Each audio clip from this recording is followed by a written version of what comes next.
En esta ocasión dialogaremos sobre el artículo titulado Identificación de un umbral óptimo para definir oliguria en pacientes críticos, un estudio observacional. Fue publicado en mayo del año 2023. El principal autor es el doctor Bianchi, que ya ha realizado múltiples investigaciones, como veremos más adelante, en torno a la cuestión de falla renal en pacientes críticamente enfermos.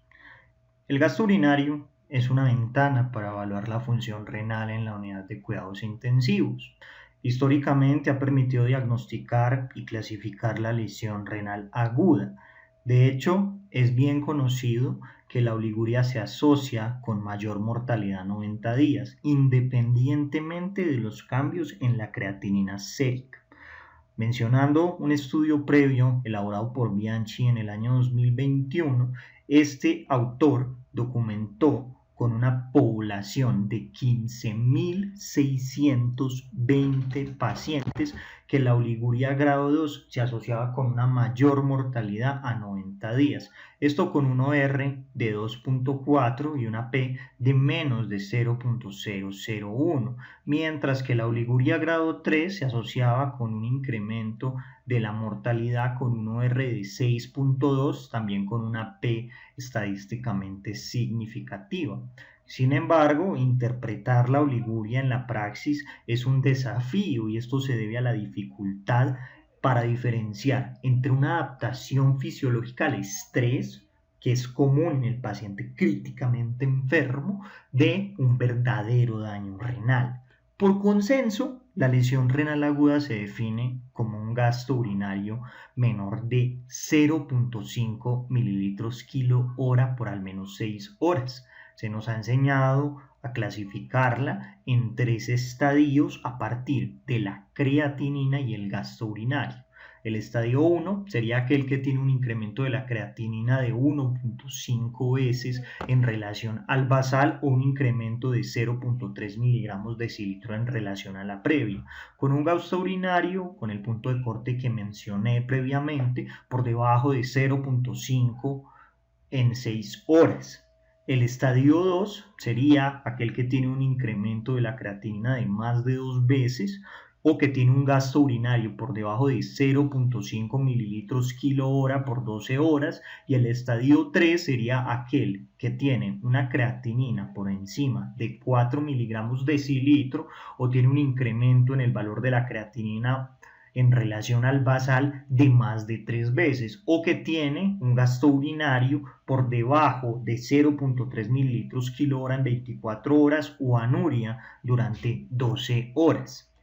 Este umbral, que se utiliza tan ambivalentemente, fue descrito por Leon Chesley en torno al año 1938 y proviene de datos fisiológicos. En ese artículo, si ustedes lo revisan, Leon Chesley describe que cuando el volumen de orina está por debajo de 0.35 mililitros, la orina se vuelve concentrada con respecto a la urea, y la concentración de la urea en la orina es constante por debajo de este volumen crítico. Debemos mencionar también que el aclaramiento de la urea va a variar directamente y cualitativamente con el volumen de orina.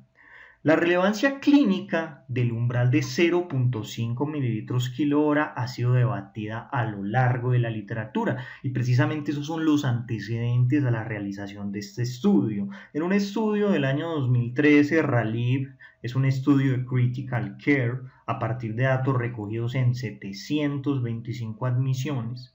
Describe que un umbral de diuresis de 0.3 mililitros kilo hora en 6 horas se asociaba con un mayor incremento en la mortalidad hospitalaria o diálisis. Un análisis retrospectivo de Allen y colaboradores comparó la identificación de la lesión renal aguda con creatinina sérica o con medición del gasto urinario, y encontró que existían evidentemente varias discrepancias.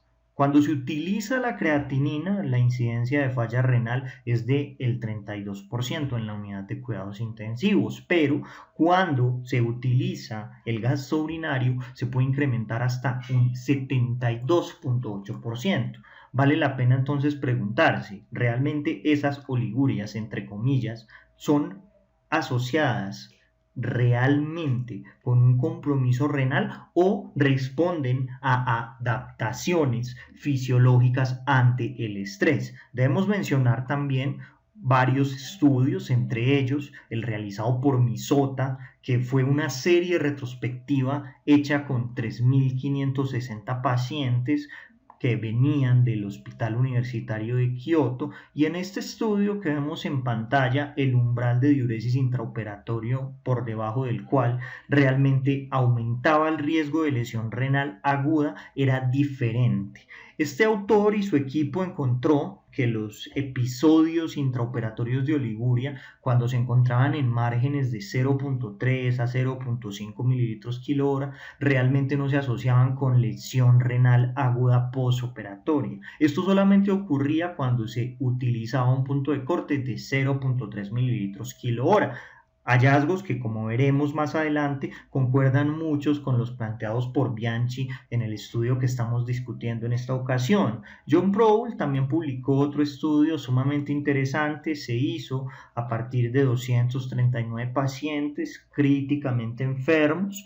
Fue un estudio prospectivo que se publicó en Critical Care en el año 2011, y en este estudio ellos encontraron que un punto de corte para la oliguria de 0.5 mililitros kilo hora durante más de 4 horas realmente tenía un valor predictivo positivo muy bajo para poder predecir precisamente el desarrollo de lesión renal aguda identificada como una elevación de la creatinina. De hecho, siendo más preciso, era apenas del 11%.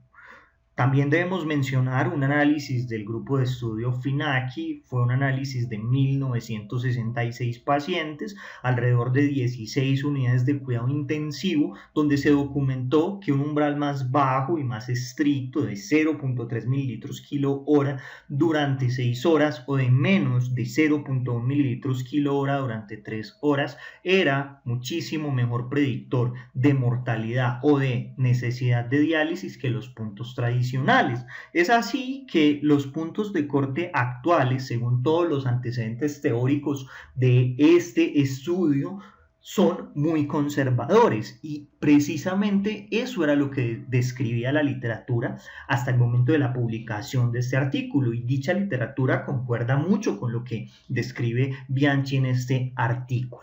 Entonces, el objetivo de este estudio fue definir mejores puntos de corte ponderados en el tiempo para el gasto urinario como predictor de mortalidad a 90 días en pacientes críticamente enfermos.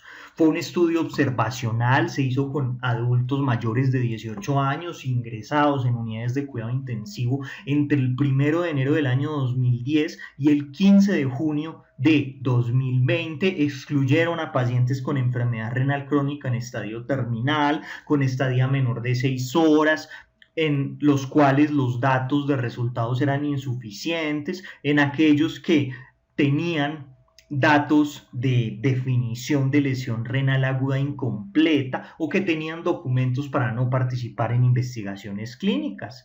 Los datos se extrajeron de registros médicos electrónicos como Metavision y también Sovarian. La información recopilada fue características basales, comorbilidades, peso previo al ingreso, puntuaciones de gravedad de la enfermedad y mediciones horarias del gasto urinario.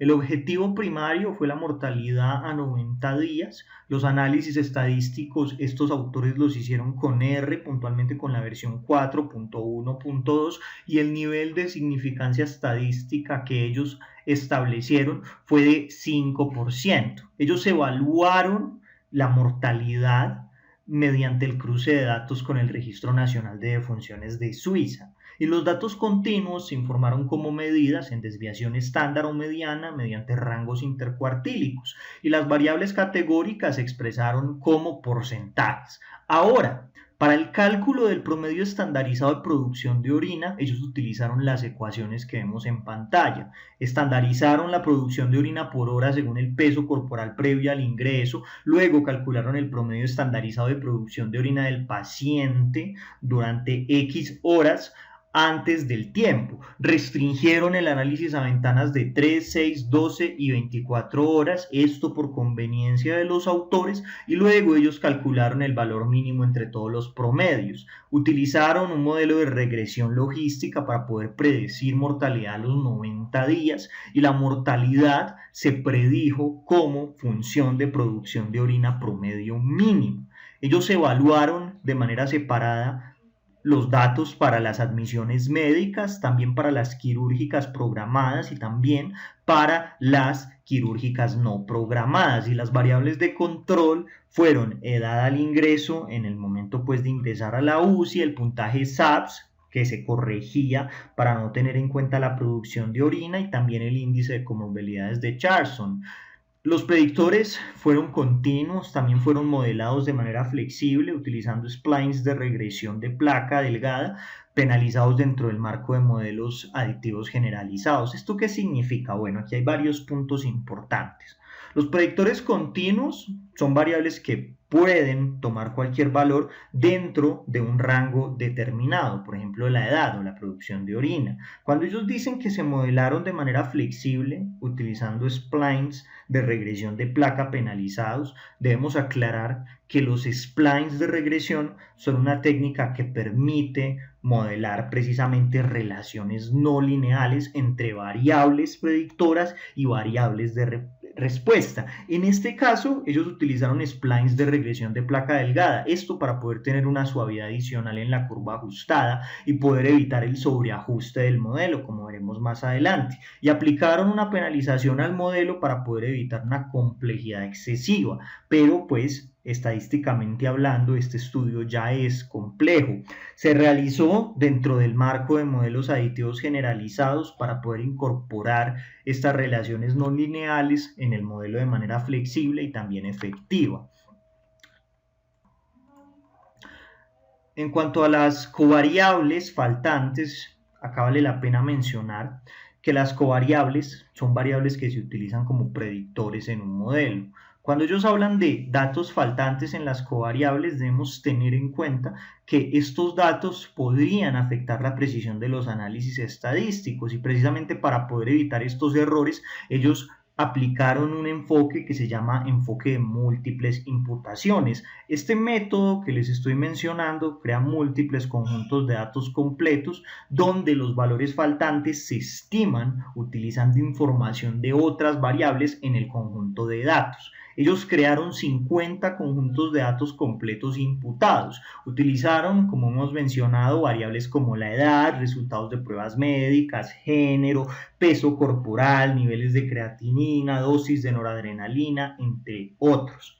Y luego de tener múltiples conjuntos de datos completos con valores imputados, se combinaban los resultados de análisis de cada conjunto con las reglas de Rubin para poder conocer la estimación del valor esperado combinado, que es este que vemos acá, UCOMP, y también la varianza combinada, que lo podemos ver ilustrado acá como VCOMP. Por ejemplo, vamos a hablar de la producción de orina. Cuando no era posible hacer una medición cada hora, ellos dividían el total por el número de valores faltantes adyacentes y distribuían los resultados en todas las entradas faltantes. Por ejemplo, un paciente solo se le pudo recolectar la orina en la hora 4 y fueron 100 cc. Ellos reemplazaban esto por 25, 25, 25 y 25. En cuanto a los aspectos éticos, fue aprobado por el Comité de Ética de Vaud en Suiza y siguió las directrices Stroh. En cuanto a los resultados, ingresaron 18.314 pacientes durante el estudio, se excluyeron 2.584 por declinación del consentimiento, porque eran menores de edad, tenían estadías en UCI menores de 6 horas, enfermedad renal terminal, tenían datos administrativos que no estaban disponibles, tenían datos incompletos del gasto urinario, la creatinina, o tenían un estado de mortalidad desconocido a 90 días. El análisis principal finalmente incluyó a 15.550 pacientes y en el bloque de entrenamiento fueron 12.440 pacientes, mientras que en el bloque de validación fueron 3.110. El 66.1% eran varones, tenían una media de edad de 65, entre 53 a 75, un peso corporal mediano de 75 kilos, entre 65 a 87. El peso corporal previo al ingreso no estaba disponible en algunos pacientes, por lo cual tuvo que imputarse en la cifra de 3.188, que representa el 20.5% de los pacientes. La puntuación mediana de Charson fue de 4 y la puntuación mediana corregida de SAPS fue de 37. El 73% tuvieron un mínimo de gasto urinario menor de 0.5 mililitros kilo hora durante 6 horas. Vamos entonces a las gráficas. Entonces vamos a empezar a ver la mortalidad cruda a 90 días. En el A vemos a 3 horas, a 6 horas, a 12 horas y a 24 horas en cuanto a la medición del gasto urinario. Entonces, el promedio mínimo del gasto urinario se calculó en estas ventanas de tiempo que acabo de describir y las predicciones se hicieron en un paciente ficticio de 65 años con un SAPS-2 corregido de 37 y con un índice de Charson de 4. Ellos que encontraron que luego de valores mínimos de 0.2 mililitros por kilo hora en las primeras 3 horas y en las primeras 6 horas había un incremento significativo en la mortalidad para todos los tipos de pacientes, quirúrgicos programados, no programados y médicos. Y en el caso de los valores de gasto urinario por debajo de 0.3 había un incremento estadísticamente significativo para el punto de corte promediado de 12 horas y de 24 horas. ¿Qué es una mortalidad cruda? Porque aquí vamos a hablar de mortalidades crudas y también de mortalidades ajustadas. Entonces la mortalidad cruda simplemente es el número de personas que se mueren dentro de un grupo, pero no se ajusta por ninguna variable de confusión, o sea que no tiene en cuenta posibles factores que podrían influir en la mortalidad: edad, sexo, gravedad de la enfermedad u otros factores de riesgo.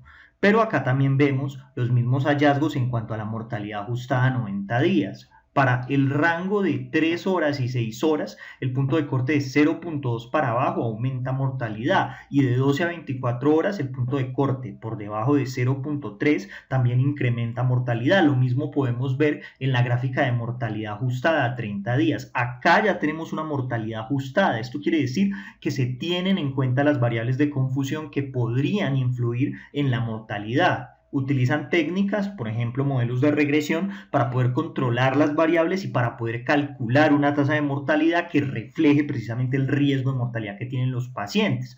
Acá podemos ver las curvas de supervivencia de Kaplan-Meier. Esto es a 3 meses, según la producción de orina promedio mínimo. Vemos una ventana de 6 horas puntualmente. Debemos mencionar que estos datos están estratificados por terciles de edad y también por el puntaje SAPS corregidos, y estos análisis que vemos acá se promedian a pacientes con un peso corporal disponible, o sea, sin imputación, o sea que provienen de 12.658 pacientes. Los verdes son los pacientes que tienen un gasto urinario mayor de 0.5 mililitros kilo hora. Los azules son aquellos que tienen un gasto urinario en 0.2 a 0.5 mililitros kilo hora, y los pacientes en rojo, que son los que tienen una menor sobrevida a 3 meses, son aquellos que tienen un gasto urinario por debajo de 0.2. Finalmente, los análisis confirmatorios de los autores mostraron una buena discriminación en los datos de validación, con un área bajo la curva, como podemos ver en pantalla, que superaba el 80-85%. Sin embargo, en los análisis univariados previos habían identificado que la puntuación corregida de SAPS era el predictor más fuerte de mortalidad a 90 días. Tenía un área de la curva que alcanzaba el 82%. Acá vemos el rendimiento de calibración. En general fue un rendimiento de calibración bueno, tanto para el modelo de base como para el modelo que incluía el promedio mínimo del gasto urinario. ¿Nosotros cómo hacemos para leer este cinturón de calibración y poder entenderlo? Bueno, básicamente acá tenemos el eje X, que es el horizontal, y tenemos el eje Y, que es el vertical. El eje X muestra la predicción del modelo. En este caso, la predicción del modelo es mortalidad. Y en el eje Y, que es el vertical, se está mostrando la tasa de eventos observados, o sea, la mortalidad observada. La línea diagonal de 45 grados que nosotros vemos acá representa la calibración perfecta del modelo. El azul es el modelo de base no ajustado para el promedio mínimo de gasto urinario y el rojo es el modelo final ajustado para el promedio mínimo de gasto urinario, que ya habíamos hablado qué significaba ajustado o no ajustado. Y las áreas coloreadas que podemos ver ahí se refieren a intervalos de confianza del 95% punto a punto para la mortalidad observada. Idealmente, las predicciones del modelo deben estar dentro de esta línea, lo que significa que el modelo predice adecuadamente la probabilidad de los eventos, en este caso de mortalidad. Como ustedes pueden ver acá, hay una buena calibración del modelo. Podemos ver que realmente los puntos están cerca de la línea de 45 grados. Si nosotros nos encontráramos que esos puntos están por encima de la línea de 45 grados o por debajo, eso indica o que se está sobreestimando o que se está subestimando la probabilidad de eventos y no vemos estos problemas. Entonces, cuando nosotros nos vamos a discutir estos datos con lo que habíamos visto en antecedentes, podemos ver varios puntos importantes. Primero, este estudio se trató de un estudio observacional, un estudio que incluyó más de 15.000 pacientes que habían ingresado en una unidad de cuidados intensivos durante 10 años. El limitante fue que fue monocéntrico. Ellos observaron que existía una relación no lineal entre el promedio mínimo de producción de orina y de mortalidad a 90 días, como ustedes pueden ver acá. En estas gráficas claramente no hay una relación lineal inicialmente, sino que se detona la mortalidad cuando llegamos a esos puntos de corte, ahí aumenta muchísimo cuando llegamos a esos puntos de corte de 0.2 y de 0.3 respectivamente, como bien enunciamos. Estos autores sugieren entonces que el umbral que se ha utilizado de 0.5 mililitros kilo hora durante 6 o 12 horas es un umbral que realmente no tiene una mayor correlación con mortalidad, y esto se comparte con lo que habían encontrado otros autores en cuanto al valor predictivo positivo de ese punto de corte tan conservador.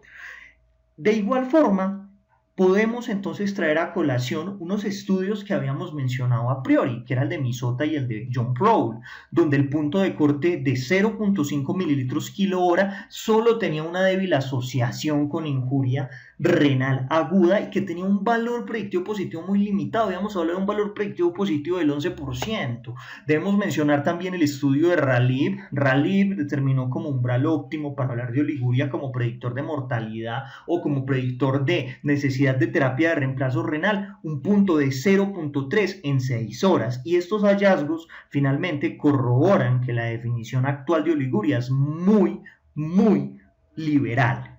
Entonces, nosotros debemos traer a colación el análisis de corte de Finaki, que documentó que solamente los episodios de oliguria grave, o sea, aquellos que eran de por debajo de 0.1 mililitros por kilo durante más de 3 horas consecutivas, se asociaban de manera independiente con la necesidad de terapia de reemplazo renal y también con una elevación de la creatinina y una alteración de la función renal dada por una elevación de la creatinina. Este estudio tiene varias fortalezas, tiene también varias limitaciones. Las fortalezas es que es el estudio más grande que ha intentado evaluar la relación entre el promedio mínimo de diuresis y la mortalidad. La muestra provino de una UCI multidisciplinaria, pacientes médicos, quirúrgicos programados, no quirúrgicos programados. El tamaño de la muestra permitió dividir la población en subcortes de derivación y evaluación y también permitió probar discriminación y calibración de los modelos. Y cuando ellos consideraban las puntuaciones de severidad, la edad y otros factores, ellos pudieron controlar el efecto de los factores de confusión entre el gasto urinario y la mortalidad a los 90 días,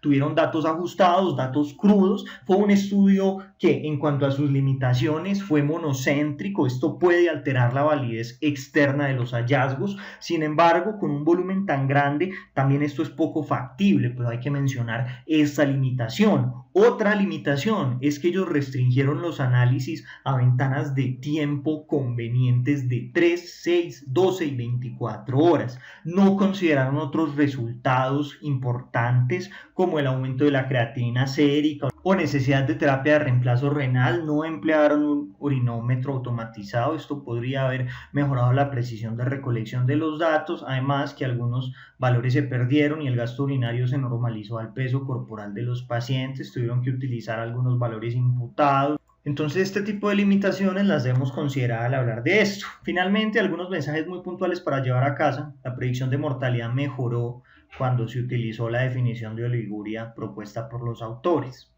También utilizar un enfoque dicotómico para el gasto urinario probablemente resulte en una sobreestimación del umbral óptimo de oliguria. Parece ser que un umbral de corte de 0.2 durante 3 a 6 horas es mucho más preciso para hablar de complicaciones. Además, también utilizar el promedio mínimo de gasto urinario como un predictor continuo parece ser una estrategia preferible para poder definir umbrales de oliguria significativos en lugar de un enfoque dicotómico. Finalmente, se confirmó que el umbral de oliguria actualmente aceptado, que es ese de 0.5 mililitros kilo hora durante 6 horas, realmente es muy conservador en torno a la definición de oliguria.